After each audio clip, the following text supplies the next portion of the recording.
My ridiculous wife screamed at my mom, so I told her to calm down. Am I the a-hole? I know telling anyone to calm down does the opposite. It simply came out because she was being ridiculous. My wife isn't a fan of my family.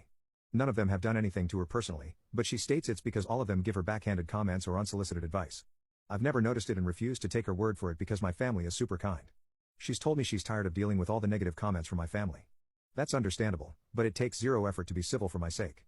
She says she shouldn't have to be civil to people who don't respect her or take her seriously, and she hates that I never take her side on these things. But I swear they're never happening. I don't want to say she's being crazy, but if the shoe fits, wear it.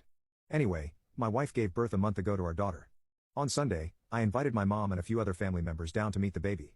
My wife heavily protested against this because her family hasn't met the baby yet. I told her I didn't see why it mattered which family saw the baby first as long as they all loved her. She gave in at some point and said, whatever. She clearly wasn't up for it, but it is what it is. I still wanted my mom to meet her granddaughter regardless of what my wife said. Before the occasion, my wife pumped because she knew people would ask to feed the baby.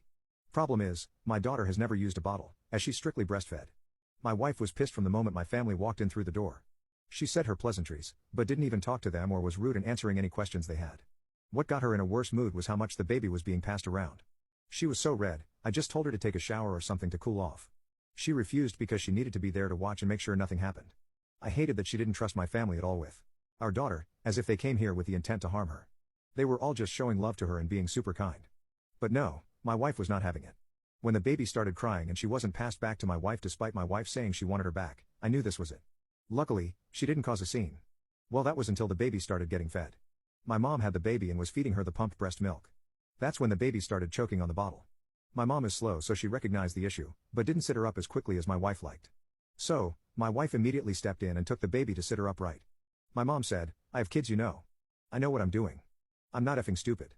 And my wife snapped and aggressively asked, really? That's why you just kept her on her back while she's choking and puking?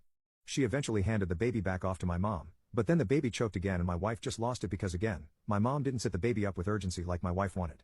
My mom tried protesting and saying she was being ridiculous, so my wife told her to shut the F up and get out. I told her she needs to go calm the F down and she can't talk to my mom like that or kick her out of my house. Now I'm getting the silent treatment because I defended my mother and clearly want the baby to aspirate on her own vomit, as well as calling us all effing idiots.